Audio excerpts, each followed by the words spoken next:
وقتتون بخیر. امیدوارم که هر جا که هستید حالتون خوب باشه. امروز در چارچوب دیبیت های خمینی، رهبر بلا منازع هیچ انقلابی نبود، سپاه پاسداران مولود باسترد و حرامزاده غیر قانونی با بودجه عمومی مردمان این سرزمین، این مولود نامشروع انقلابی و ناموجود قانونی باعث پایه‌گذاری این سیستم کورپریتی یهودی چپاولگر جنایتکار بر سرزمین ما شد. بازخوانی تاریخ این کمک رو به ما میکنه که بدانیم که امروز چگونه بایستی حرکت بکنیم. از منظر نگاه ماتریالیستی دیالکتیکی مارکسیستی، تاریخ چه در وجه روایتیش از قدرت پادشاهان چیزی بجز توحش نیست و همچنین در واگذاری این میراث و انتقال مالکیت به مالکان دیگر خود توحش است.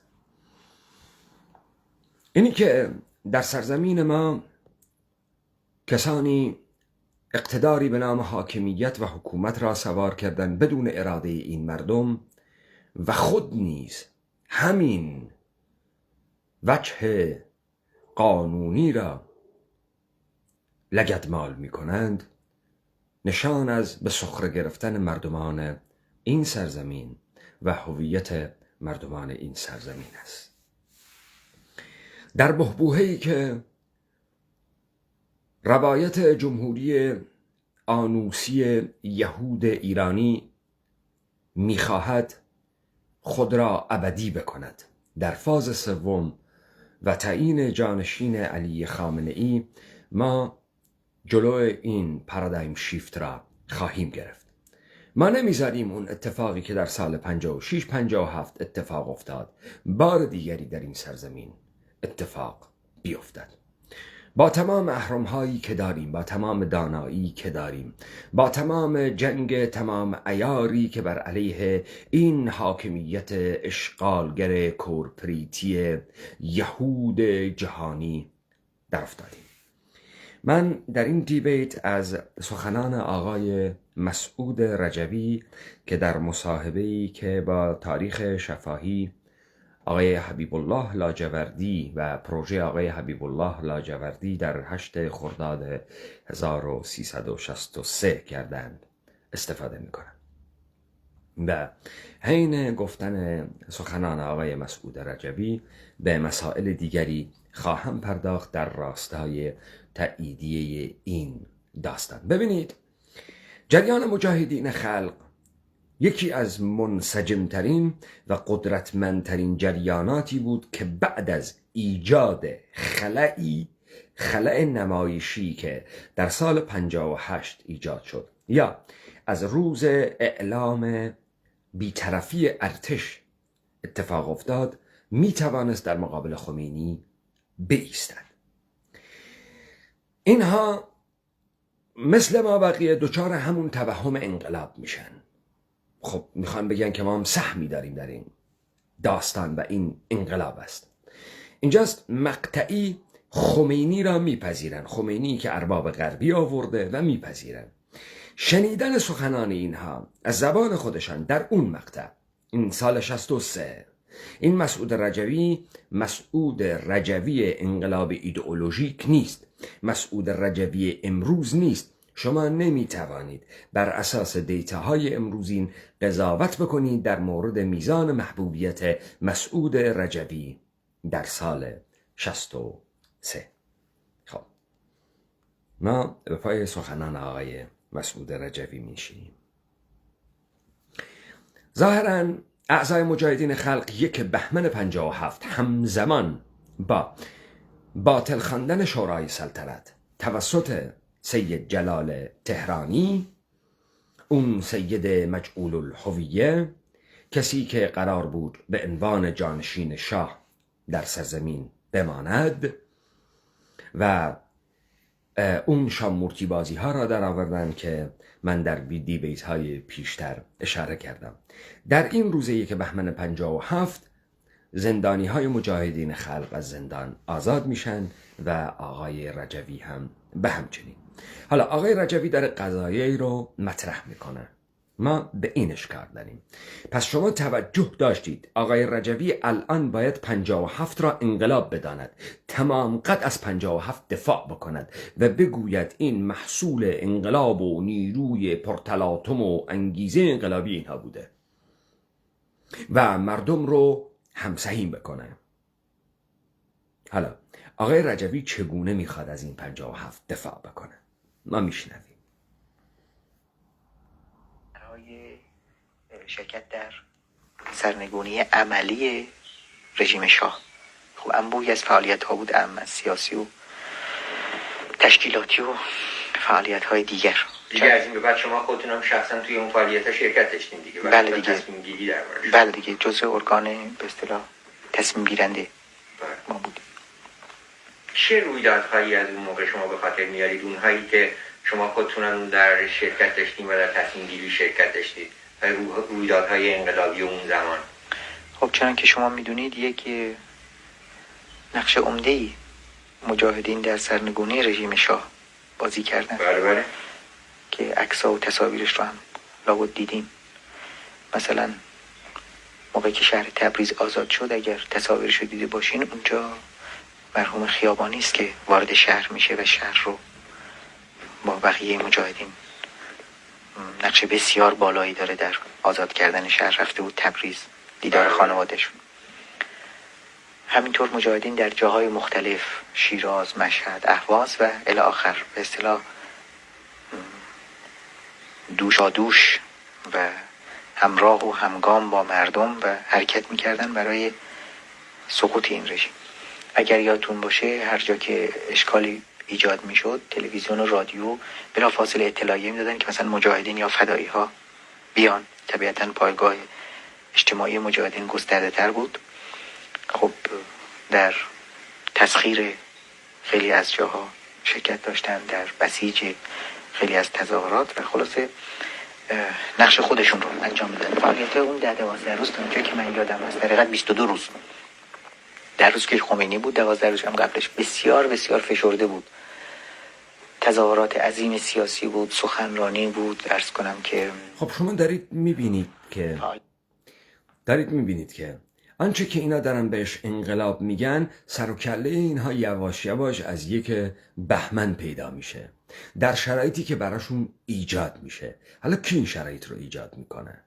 مردم در صحنه، مردمی که انگیزه انقلابی دارد، مردمی که متن انقلابی دارد، مردمی که قصدمند شده است که قدرت را در دست بگیرد. مردم کدام متن قصدمند ساز؟ هیچی مشخص نیست. ادامه میدیم. فعالیت‌های تشکیلاتی بود، کارهای نظامی بود، انتشارات بود، تمام اینها.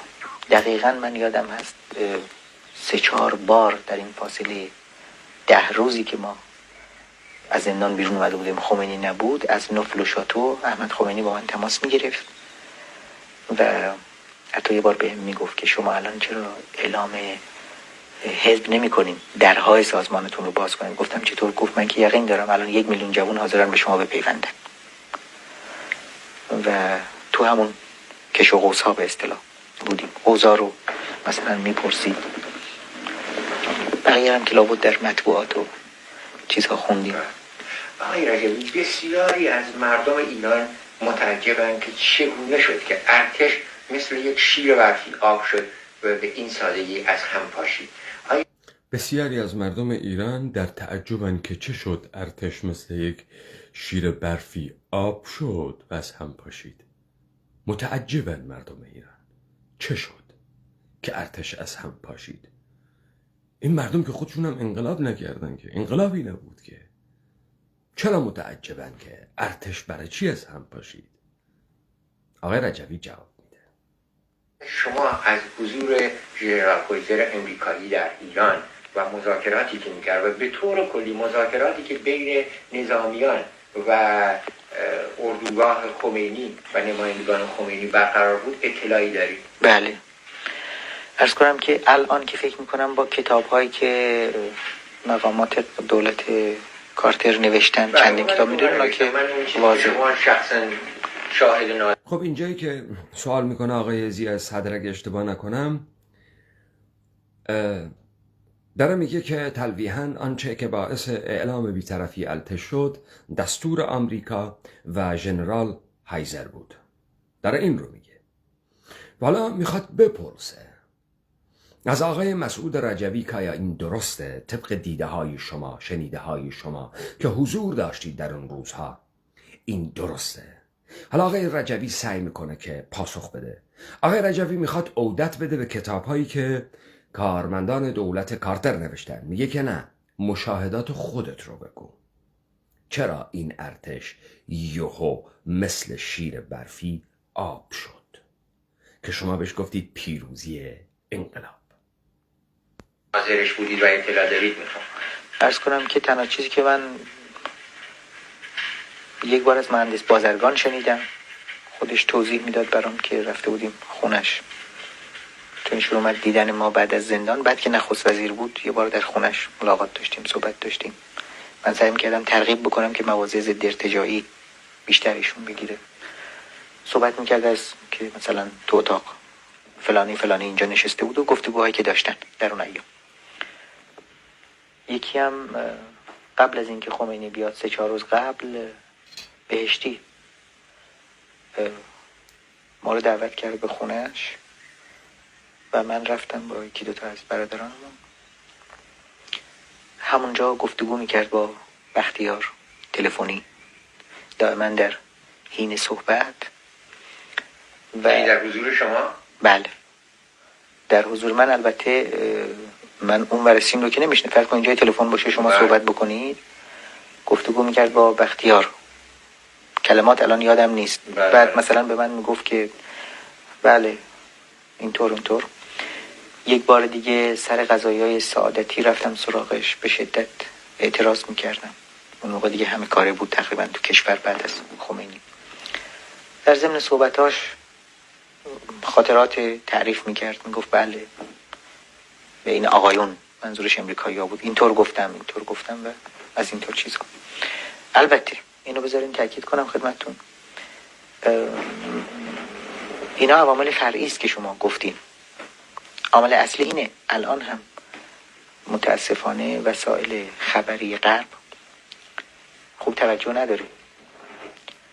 رژیم های دیکتاتوری ترور. خب آقای مسعود رجوی میگه که این چیزی که تو گفتی عامل فرعیه که ارباب آمریکایی به ارتش گفته که اعلام بی‌طرفی بکنه. حالا میخواد تحلیل سیاسی خودش رو بده. رژیم های دیکتاتوری که بر یک شخص استوار است، با برداشتن حلقه وصل که شخص باشه اصلا میپاچه. شاه هم کسی رو نذاشته بود بعد خودش. سید جلال تهرانی رو گذاشته بود که از بین رفت، یعنی تسلیم خمینی شد.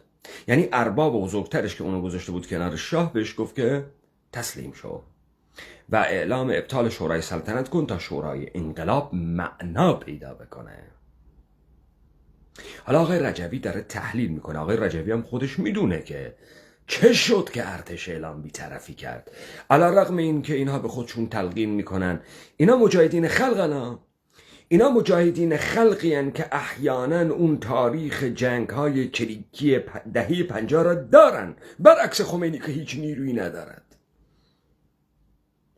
تازه این با اکراه داره میگه که این انقلابه، هر کاری میکنه که یه صورتی از انقلاب به این بده. لیستی که یک فرد مبتنی است، حلقه وصلشو که وردارین دیگه کار نمیکنه که. آخه شاه در دوران خودش کسی نگذاشته بود بعد از خودش که. خب شاه که بره طبیعی است که حلقه وصل اون ارتش و ساواک از بین میره دیگه، دینامیزمشو از دست داده. کما اینکه الان ما میگیم و باز توجه نمیکنن. همونایی که اون موقع میگفتن تا یک سال قبل از سقوط شاه اگر یادتون باشه ایران جزیره ثبات، الان فکر میکنن بدون خمینی باز این رژیم امکان داره، رژیمی که 100 بار از شاه بیشتر جنایت کرده. واقعیت اینه که شاه رو برداشتین و علیرغم اینکه بختیار گذاشت جناح لیبرال سازنده و امثال هم میخواست بگذاره 37 روز بیشتر طول نکشید. تازه این جنایت ها رو به این ابعادم نکرده بود. خب این بار مشخصه. شما فکر میکنید مثلا خمینی میتونه ولیعهد بذاره واسه خودش منتظری رو بره؟ اینطوری که نیست. تازه اون که ارتش شاه بود و ساواک شاه با اون درجه از سازمانی افتگی که میدونید خیلی با ملوک و طوایفی آخوندی متفاوت هست، اون اینطوری بود. اصل قضیه این بود. اگر زمینه و شرایط آماده است پتانسیل انفجار. خب تحلیل آقای رجوی اینه که شاه که رفت ارتش بی سر شد. شاه رو کی فرستاد آقای رجوی؟ شما فرستادی؟ خمینی فرستاد؟ متن انقلابی خمینی فرستاد؟ کی شاه رو وادار کرد به این که کشور رو ترک بکنه و شورای سلطنت تشکیل بده و بعد از 5 روز شورای سلطنت رو که هیچ وقت درست نشد باطل بکنه سید جلال تهرانی برای ارباب آمریکاییش؟ کی باعث شد؟ انقلاب شما. تازه 1 بهمن شماها رو آزاد میکنن بیاید سازماندهی کنید. شما که بهترینشان بودید بعد از ماجرای تقی شهرام کلن از بین رفته بودید و از 1 بهمن به بعد دارید احیا میشید. شما انقلاب کردید. شما.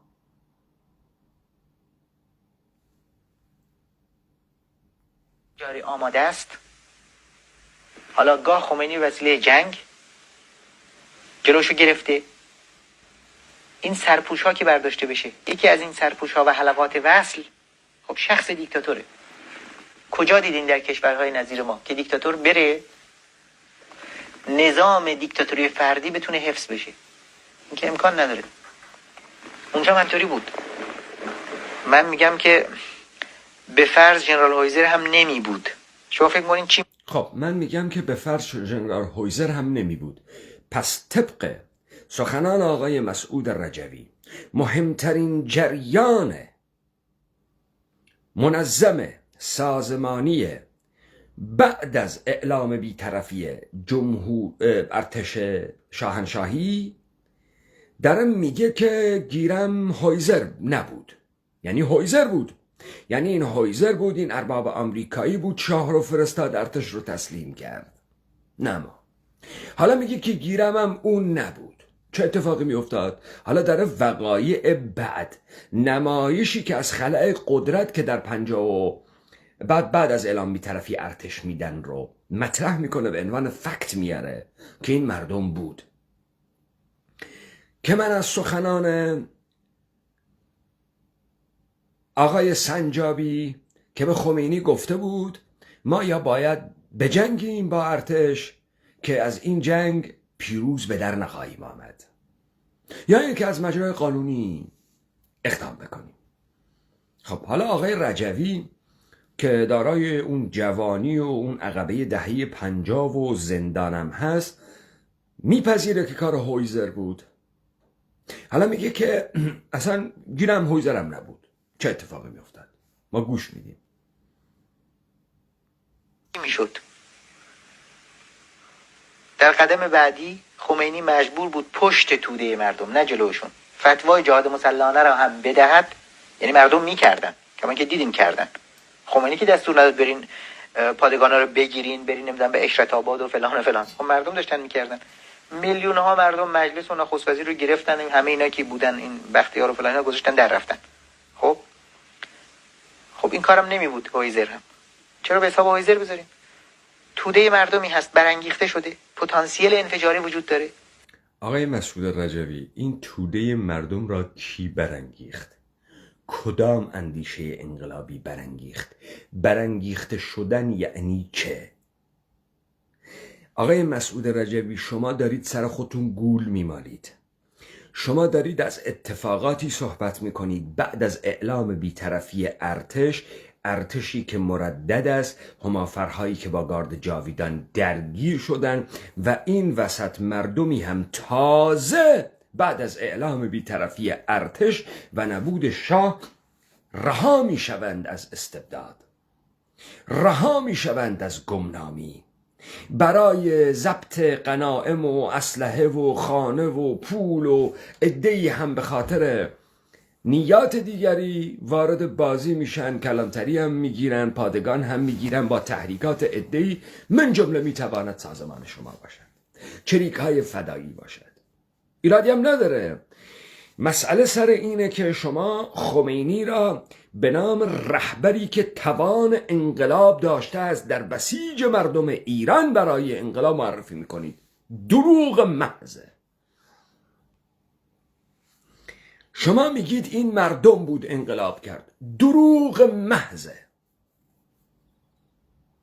این یک پارادایم شیفت، شماها هم توش بازی میدن تا از شماها تأییدیه بگیرن که این انقلاب بود و خمینی رو بر میسازن. شما اینو میدونید.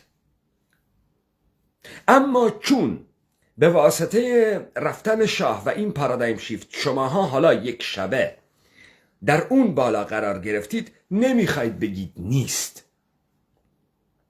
یک مشت رجاله در این سرزمینن. شما برید سخنان فریدون جمع رو گوش بدید، برید حرفای علی امینی رو گوش بدید، شاهپور بختیار رو گوش بدید، برید حرفای سنجابی، ابراهیم یزدی، اینا رو گوش بدید. یک مشت رجاله حسود بی مقدار هر کدام به دنبال سهم خود میگردن در بیلیاقتی. هیچ کدوم از اینا عقبه اجتماعی ندارن، قدرت اجتماعی ندارن، متن انقلابی ندارن، رهبر نیستن، هیچ کاری نکردن.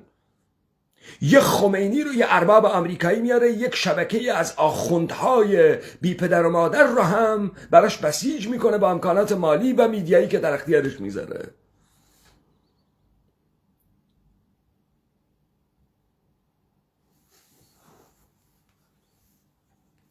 خب و شما همتون تو این دام افتادید. حالا ما میریم سراغ داستان گروگانگیری از زبان آقای مسعود رجبی.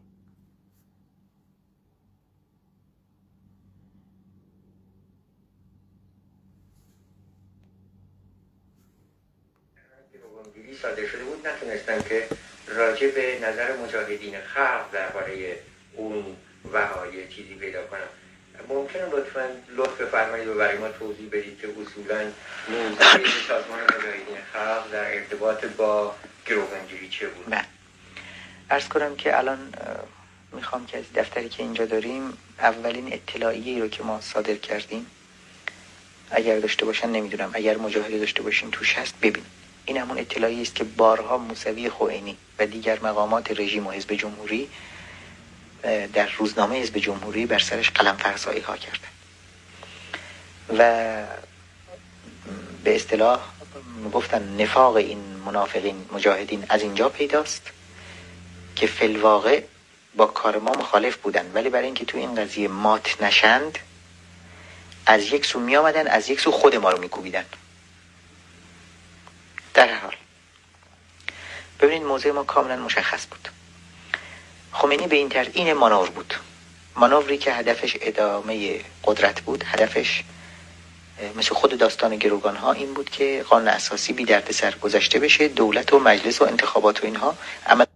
خب آقای مسعود رجبی میگه این مانور بود، این گروگانگیری یه مانور بود تا آقای خمینی در ادامه استقرار قدرت بتواند به راحتی قانون اساسی را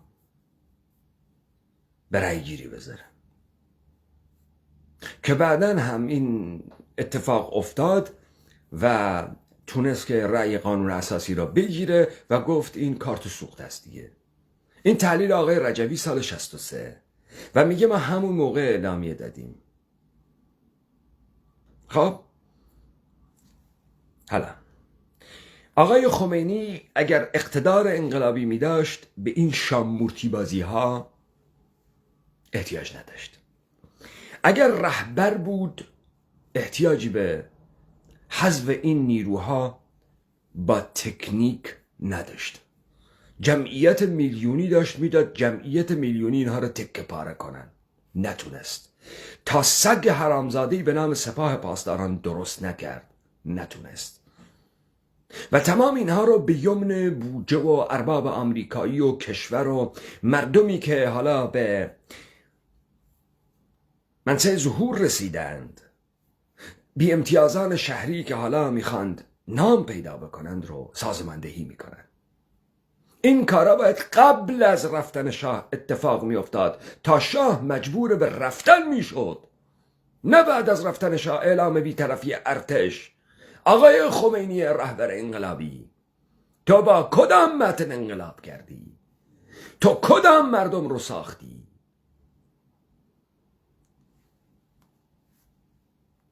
الان دیدیم وقتی که بعد تموم شد گفت این کارت سوخته است، دقیقا نظیر همین جنگ. بله. این بر ما روشن بود. ضمن این به این وسیله میخواست اپوزیسیون خودش رو، به خصوص اپوزیسیون دموکراتیک استقلال طلب رو از دور خارج بکنه. مواضع مختلفی در اینجا گرفته شده. یکی اونهایی که دقیقاً رو در روی خمینی قرار گرفتن، مات شدن تو صحنه سیاسی، یعنی ریشهشون رو زد به اصطلاح به این وسیله، نشون داد شما پس امریکایی هستین خلاصش. یکی موضع شبیه به حزب توده که این رو نردبانی کرد برای جهیدن به سمت خمینی و دست دادن با خمینی و همکاری علیه ماها. ما چیکار کردیم؟ ما در دو جهت دست به افشاگری زدیم. یکی این که هدف ارتجاع، عین کلمه‌ای که خوئینی ها همیشه از اطلاعی اول ما میگفت شرکای ضد خلقیشون نوشته بودیم، هدف از این مانور چیه؟ خود این قضیه. و دیگری این که بله ما استقلال میخواهیم. یعنی یک موضع استقلال طلبانه وجود داشت، یک موضع ضد ارتجاعی هم وجود داشت ما بین دو سر تیک، یکی اونایی که مات شدن، یکی اونایی که با رژیم رفتن. ما در این نقطه بودیم و به این ترتیب بود که تونستیم حتی میلیشیای مجاهدین رو سازمان بدیم، نگذاشتیم خلع سلاحمون کنه. اگر میگذاشتیم بکنه، مثلا با اون ور طیف میرفتیم، بعد دیگه مجاهدینی وجود نداشت که بتونه از خودش دفاع بکنه. موضع سیاسی اونم چنان که همون ایام اگر مراجعه بکنین به خبرنگارانی از قبیل مثلا گاردین یا روزنامه‌های چیز، یکیش که الان یادمه گاردینه، چیزای امریکایی که بعضی وقتا میاد، من میگفتن اگه گروگان‌ها دست شما بودن چیکار می‌کردین؟ من گفتم صاف آزادشون می‌کردیم.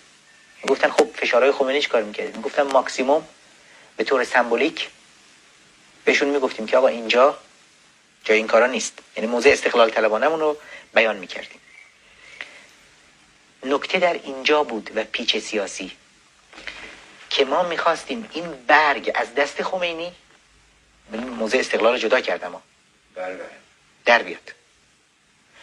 از سوی دیگه نمیخواستیم خمینی بتونه در این تاکتیک که هدفش مات کردن عمدتاً هم خود ماست موفق بشه و فکر میکنم موفق. این برگ سیاسی را دست خمینی در بیارید.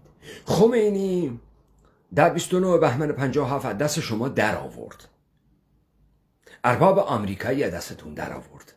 حالا شما میخواید این کارت گروگانگیری از دست خمینی در بیارید. نمیپرسید که این گروگانگیری رو کی به خمینی داد، کی به خمینی گفت بیا اینا رو گروگان بگیر، کی در اون ساختمان سفارت 400 خورده نفر رو جا گذاشته بود در اون شرایط که خمینی بتونه اینا رو بگیره و نگه داره. کی؟ همینطوری یا ارباب آمریکایی آقای مسعود رجوی. شماها یه مشت جوان تازه از تخم در آمده خام بی تجربه شهوت پرست بودید که شهوت نام گرفته بود شما رو و ارباب آمریکایی همتون رو بازی داد. این مردمان امروزی که فکر میکنن مشروب که میخورن با جمهوری اسلامی در افتادن، روسری هوا میکنن با جمهوری اسلامی در افتادن. اسماعیل بخشی کار این هاست، خانم قلیان کار این هاست، محمد نوریزادی که میاد فوش میده به خامنه ای خیلی آدم بزرگیه. این مردم الان در اومدیم. یعنی موضعی که گرفتیم به خصوص حتی در آخر قضیه به اثبات رسوندیم که آقا تنها چیزی که اینجا مطرح نیست همون حرفایی است که به ظاهر میگوید. این یک مانور سیاسی است. زیرا اولا شما همه میدونید، به اصطلاح به مخاطب میگم، سفارت خونه مگه جای چیه؟ و همین تو چیزا هست توش. راست میگه. سفارتخونه جای کسب اطلاعاته. این راست میگه. سفارتخانه های شما هم در همه جای دنیا این کار رو میکنن. راست میگه. شما اگه راست میگه استقلال میخوای، خب مواضع سیاسی تو مشخص کن. نیروهای استقلال طلب رو خب مواضع سیاسی تو مشخص کن. خمینی هنوز مواضع سیاسی نداره. خمینی تازه یواش یواش دوگانه مستکبر مستضعف میسازد به تقلید از بورژوا پرولتر چپ. موضعی نداره خمینی، متنی نداره خمینی خرداد 42 سخنرانی های مزخرفی میکنه که هیچ یاوه‌گوی این حرفا رو نمیزنه. از حقوق ارباب میگه، مخالف رأی زنانه. بعد تو میگی این رهبر انقلاب بوده، این ملا انقلاب مردم. سرکوب نکن. اگر نه بامبولیست، ترفند سیاسی است، مبارزه به اصطلاح ضد امپریالیستی که دیدیم آخرش، که هدف دقیقا مصرف داخلی است، به اضافه این که جهانی مقرراتی داره. شما وقتی که پذیرفتید یک چیز رو دیگه نمیتونید زیرش بزنید. جهانی مقرراتی داره. و آقای رجوی کی اینو به خمینی گفت؟ تو نمیدونی؟ خمینی نمیدونست جهانی مقرراتی داره؟ کی پشت خمینی بود؟ خمینی اومد این شامورتی بازی رو در آورد به جز ارباب آمریکایی. شما اینو میدونی، خمینی نمیدونست. اگه مسئولیت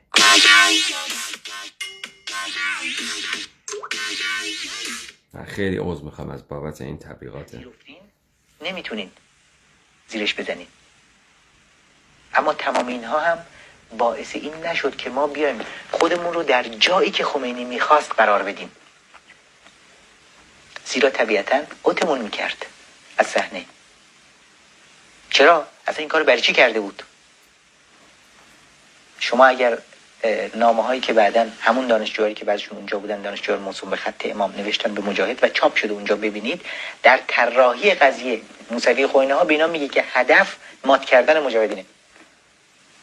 نوشتن ها تو شماره مختلف مجاهد هست. و ما نمیخواستیم به این ترتیب از صحنه محو بشیم، به عکس میخواستیم اینجا دست خود خمینی رو بکنیم. آقای رجبی، سازمان مجاهدین خلق هیچ وقت وضعیت جبهه دموکراتیک ملی درآمد؟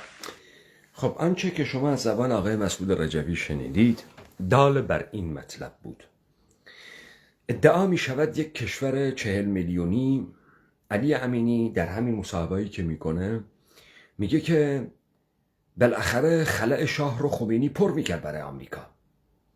این به این معنا نیست که این مشکلات نبود، دیکتاتوریت شاه نبود، اوضاع خوب نبود، اما خلأ شاه رو هم خمینی پر میکرد برای آمریکا. شما آنچه را که بهتون گفتن اینه که در این سرزمین یک انقلاب اتفاق افتاده است در پی به ظهور رسیدن مردم. دروغ مطلقه. مردمی وجود نداره.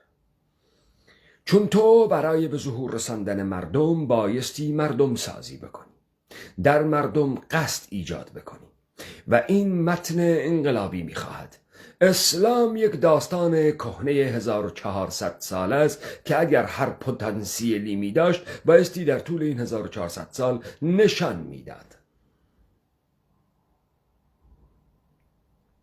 و متن اسلام هم ربطی به خمینی نداره. اگه قهرمانی هست مال محمد پیغمبر اسلامه، مال یک آخوند بی تبار، بی ریشه، بی اصل و نسب در این سرزمین نیست.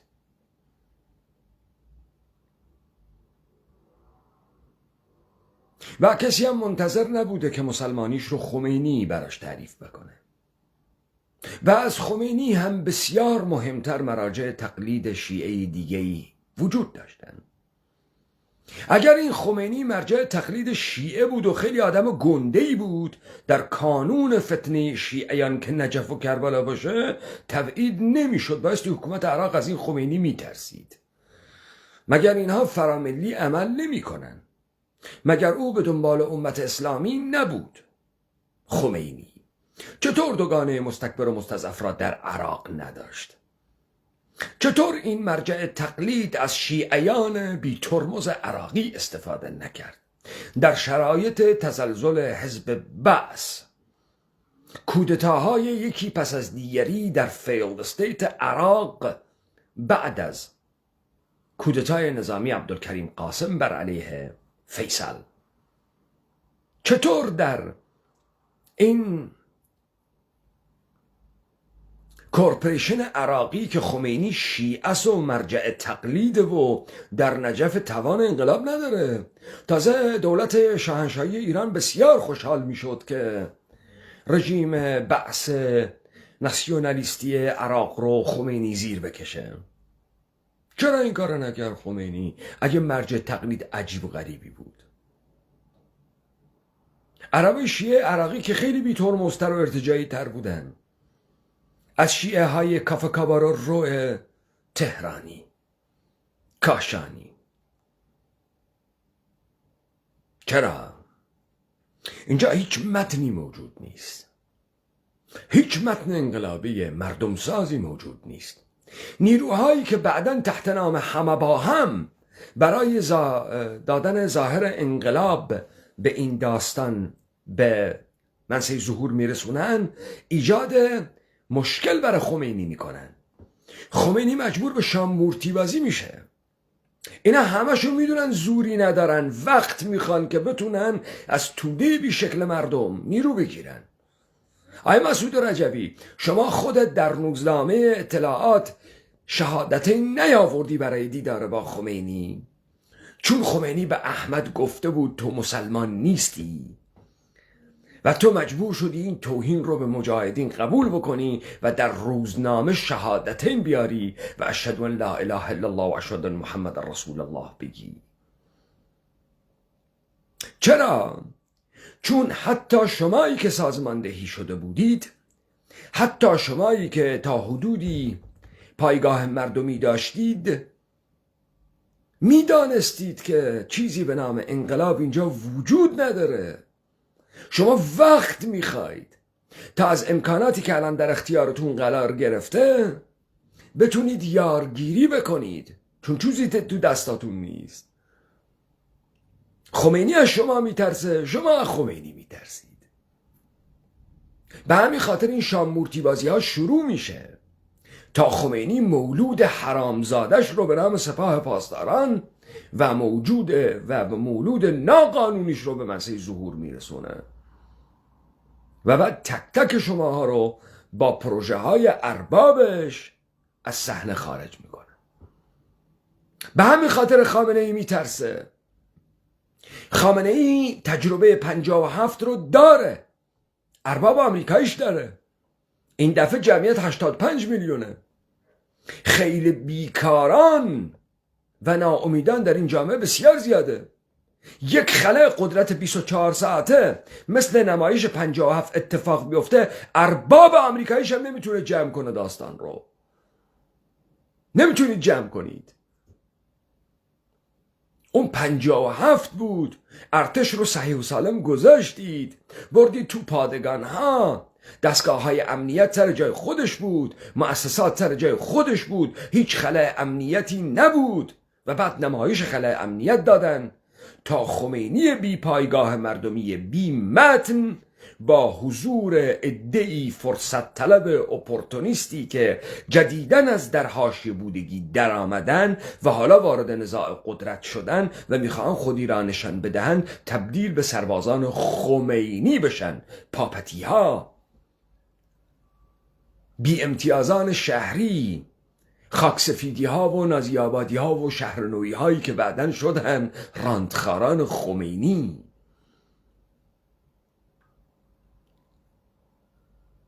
اینا مردم نبودن، مردم قصدمند نبودن. شما به هویت سیاسی این کورپوریشن یهود ایرانی هم توهین کردید.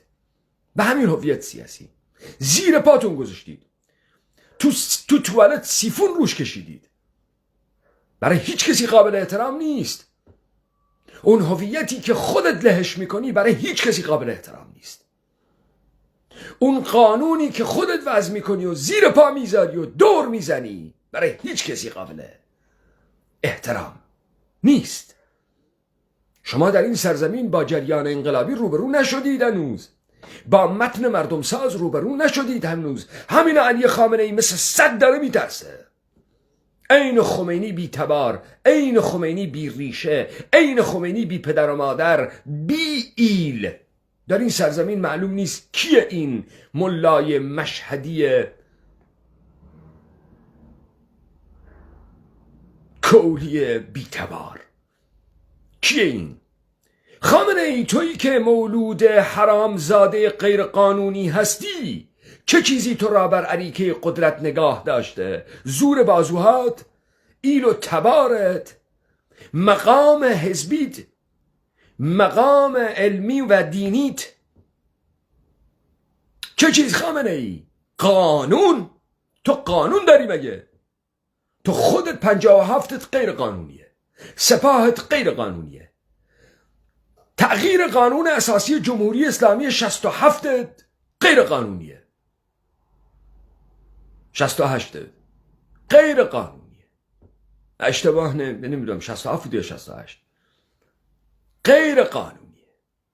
چطور تویی که خودت موجودیت قانونی نداری خامنه ای در اون اریکه قدرت نشستی؟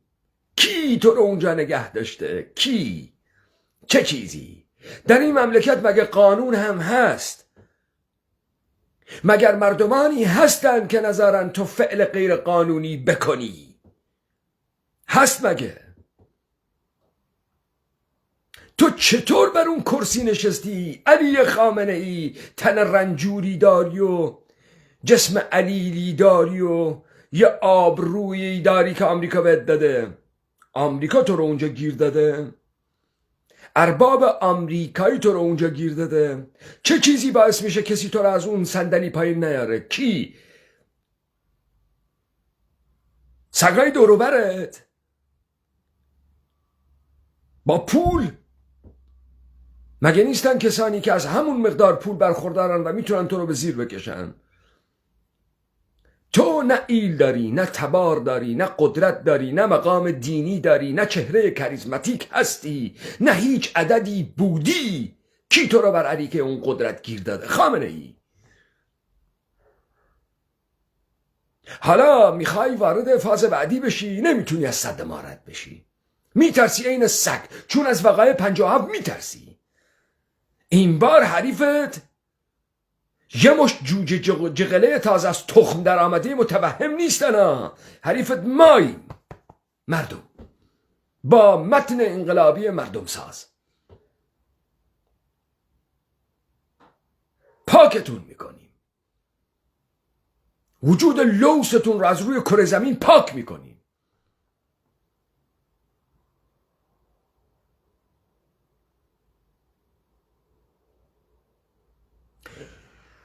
همین آقای رجوی اذعان میکنه به این که ارتش رو هایزر از کار انداخت. شاه رو آمریکا خارج کرد. حالا تو میخوای دولت ابدی تشکیل بدی با ارباب آمریکایی خامنه ای. فکر میکنی در این مملکت رجل نمانده است؟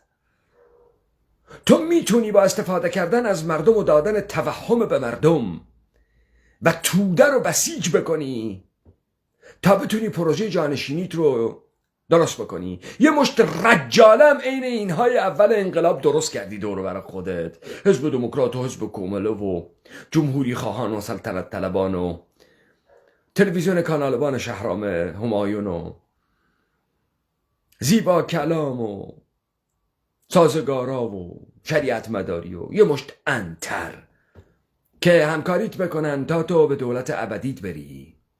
اینایی که تو دیدی از خودت بی ریشه تر و بی پدر و مادر ترن.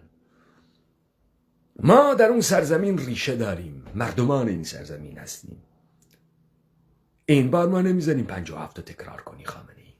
مثل سگ باید هم دیگه رو تکه تکه کنید. و ما هم بر لاشه همتون میستیم. 57 یه پارادایم شیفت بود از نوع ارباب آمریکاییتان با خمینی بیتبار بیریشه برساخته و توی بیتبار بیریشه برساخته 5 سال میخوای این کارو بکنی، نمیتونی، نمیذاریم. این ایرانی که تو میگی باید یک موجودیت قانونی باشه. شما و ارباب آمریکاییت همین موجودیت قانونی رو تو توالت کردید، سیفون روش کشیدید. این ایرانتان و این قانونتان و این حکومتتان برای هیچ کسی یه پاپاسی نمیارزه. از شما متعفنتر و بوگنتره. شما یه یهودی مسیحی غریبه در این سرزمین، شما به همین قانون ارباب ساختتون هم احترام نذاشتید، به همین هویت جعلی ایرانی هم احترام نذاشتید، همین رو هم رعایت نکردید. ما این دیبیت ها را ادامه خواهیم داد. جریان انقلابی آخیز کردوار و سربخو شما را از ریشه برخواهد کشید و ثابت میکنه شما نه موجودیت قانونی دارید، نه قانونی هست، نه کورپوریشن ایرانی دولت اراده هیچ مردمی است و شما هیچ مردمی را نمیشناسید و شما دائما به این مردم تجاوز میکنید، به روح این مردم تجاوز میکنید، به عقل این مردم تجاوز میکنید. وقتی ما مردم قصدمندی ساختیم که از همون ابتدا مثل اربابان با شما برخورد کردن، کتاب امروز ساخته ایم، حساب شما حساب متجاوزین اشغالگر جنایتکاری خواهد بود که به تیغ عدالت مردمان این سرزمین سپرده خواهید شد. ریز و درشتتان که در این کار شرکت کردید، سهیم بودید و منتفع شد.